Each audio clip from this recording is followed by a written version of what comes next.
Video کو like کر کے آگے شیئر ضرور کر دینا۔ مسکیز ناداری فدائے نقش نالینت کنم جا یا رسول اللہ، اور زی جامع حب تو مستم بزنجیرے تو دل بستم، نمی گویم کے من ہستم سخندہ یا رسول اللہ، چو بازوے شفاعت را کشائی بر گناہ گارا، مکن محروم جامی را دراہاں یا رسول اللہ۔ ایک مقام پر کہتے ہیں نسیمہ جانب بطحا گزر کن ز احوال محمد راہ خبر کن۔ اس طریقے سے بہت سی نعتیں کہی گئی ہے، بہت سے شعراء نے کہی، بہت کہی۔ اقبال کہتے ہیں لوح بھی تو قلم بھی تو تیرا وجود الکتاب۔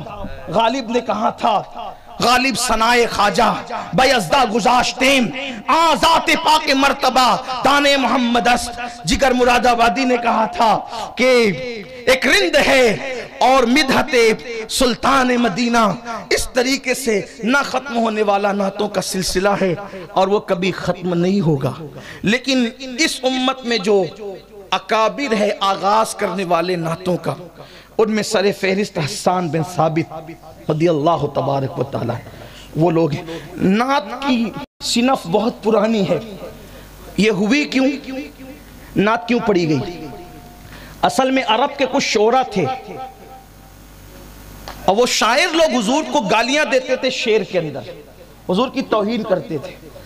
تو اللہ کے رسول علیہ السلام نے صحابہ سے خود کہا تھا تم میں کون ہے جو شعر کا جواب شعر میں دے گا؟ جو شعر کا جواب، یہ نعت کی وجہ، محفل نعت کی وجہ آپ کے سامنے پیش کر رہا ہوں کہ تم میں کون ہے جو شعر کا جواب شعر میں دے گا؟ تو اس میں سے ایک صاحب کھڑے، حضور میں دوں گا، وہ بھی شاعر تھے لیکن تھوڑا نرم مزاج کے آدمی تھے۔ انہوں نے ان کا جواب دیا، یعنی دشمنان رسول کا جواب دیا شعر کے انداز میں۔ حضور نے کہا تو بہت نرم اور ہلکا ہلکا جواب دیتا ہے، کوئی مجھے ایسا چاہیے جو شدت سے جواب دے، یعنی ہلکا فلکا نہیں، اس کے لہجے میں شدت ہونی چاہیے۔ شدت، لوگ شدت کے نام سے ڈرتے ہیں، یار یہ شدت اسلام میں کہاں سے آئی؟ ہم کہتے ہیں جواب کے لیے شدت کی ضرورت ہوتی ہے، کیونکہ جس کے دل میں جتنا عشق ہوتا ہے، جتنی محبت ہوگی اتنی شدت بھی ہوگی۔ اس لیے کہ قرآن شدت کا ذکر کرتا ہے والذین آمنوا اشد، شدت کا ذکر قرآن کہتا ہے والذین آمنوا اشد حبا للہ، کہ جو اللہ رب العزت سے شدت سے محبت کرتے ہیں وہ مومن لوگ ہیں۔ اور محبت میں جتنی شدت ہوگی اتنا نبی کے دشمنوں کے ساتھ بھی شدت ہوگی۔ اسی لیے ہم کہتے ہیں دشمن احمد پہ شدت کیجئے، دشمن احمد پہ شدت کیجئے۔ یہ نرم نرم باتیں یہ رحماء بینہم آپس کے لیے ہیں، ورنہ قرآن کی 114 آیتیں سیوف ہے۔ قرآن میں 114 آیتیں ہیں جنہیں آیات سیوف کہتے ہیں یا آیات سیف کہتے ہیں۔ اس کی تفصیل جا کر کے پڑھیے۔ کہتے ہیں نہیں یار تھوڑی سی بات تھوڑی نرم ہونی چاہیے، بالکل نرم ہوگی۔ کس کے ساتھ؟ رحماء بینہم، اپنوں کے ساتھ۔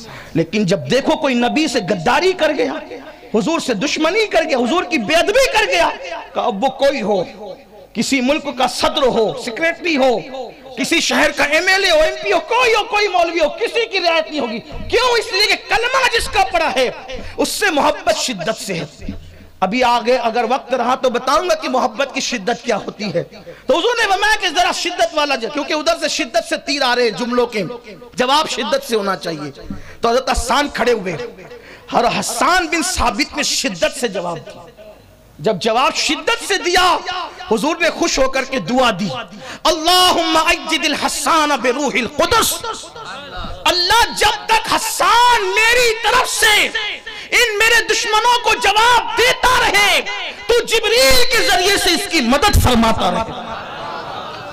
پتہ چلا حضور کی توہین سن کر کے چپ رہنے والے گونگے شیطان ہیں، جواب دینے والے حسان بن ثابت کے لیے حضور فرما رہے کہ میری طرف سے جواب دیتا رہے جب تک حسان جبریل کے ذریعے سے مدد ہوتی رہے۔ اور یہ دعا صرف حضرت حسان کے لیے نہیں ہے، ہر اس عاشق مصطفیٰ کے لیے ہے جس کی زبان مصطفیٰ جان رحمت کے لیے چلتی ہے۔ اپنے دشمنوں کو تو سبھی کوستے ہیں، زبان وہ زبان ہے جو مصطفیٰ جان رحمت کی تعریف میں کھلتی ہے، ان کی تائید میں کھلتی ہے۔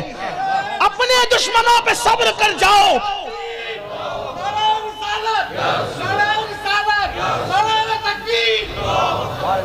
میں یہ تو نہیں کہوں گا کہ آپ کا نعرے میں بھی کوئی شدت نہیں ہے.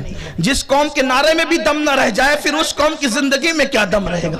بہرحال حضور کے نام پر بھی نعرہ لگتا ہے. ذرا میں بھی تو دیکھو, نعرہ تکبیر, نعرہ رسالت. سبحان اللہ. پہلے تو نعرہ لگایا مت کرو, خاص طور پہ میری تقریر میں لگائے تو پھر اس کا حق ادا کیا کرو کہ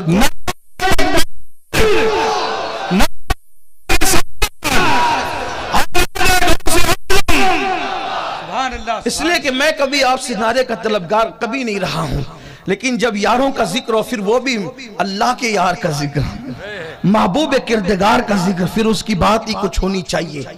عرض یہ کر رہا تھا کہ سرکار نے فرمایا اللہ جب تک حسان میری طرف سے جواب دیتا رہے تو اس کی جبریل کے ذریعے سے مدد. اللہ ہر اس کی مدد کرتا ہے جبریل کے ذریعے سے جو میرے نبی کی طرف سے جواب دیتے. اس لیے میرے امام کہتے ہیں دہن میں زبان تمہارے لیے, بدن میں ہے جان تمہارے لیے, ہم آئے یہاں تمہارے لیے, اٹھے بھی وہاں تمہارے لیے.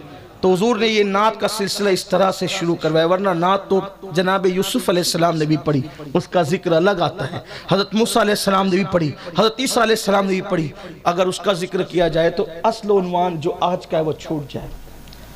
تو حضرت حسان بن ثابت ایک دن آیا, یا رسول اللہ میں نعت لکھ کر لایا ہوں, تازہ ترین نعت. حضور نعت سنیں گے آپ؟ سرکار نے فرمایا حسان تو میرے لیے تو ہمیشہ لاتا ہے. یہ کنز العمال میں روایت موجود ہے. ہمارے لیے مشکل یہ ہے کہ خدا جانے کہاں سے وہابیت کی ہوا چلی, اور یہ ہوا کہیں نہ کہیں اب اہل سنت کو بھی لگ گئی, کچھ کو, سب کو نہیں. جہاں فضائل میں حدیث پڑھو, کہاں سے لائے؟ کنز العمال سے. بخاری میں نہیں ہے. یہی تو 100 سال سے وہ ہم سے کہہ رہے تھے, اب آپ بھی وہی کہہ رہے ہیں. تو تھوڑا سا آپ کو خیال ہونا چاہیے کہ ہم اہل سنت ہے. اپنے اسلاف کے راستے سے اتنے بھی مت ہٹ جاؤ, اتنے فیشن پرست نہ بنو. کنز العمال میں ہے, اس کی سندی حیثیت کیا ہے وہ آپ کے ذمہ پر ہے. ہماری حیثیت صرف اتنی ہے کہ شیخ ہندی, شیخ متقی نے اس کو نقل کیا, اور وہ ہمارے نزدیک اپنے دور کے سب سے بڑے محدث تھے, اس لیے ہم ان پر اعتبار کر رہے ہیں. اگر کسی نے اس کا انکار کر دیا ہو تو وہ بھی انسان ہے, یہ بھی انسان ہے. کہ اگر ان کی بات کا اعتبار آپ انکار میں لیتے ہیں تو اقرار میں ان کی بات کا بھی تو اعتبار ہو سکتا ہے. آپ نے ان پہ اعتبار کیا, ہم نے ان پہ اعتبار کیا.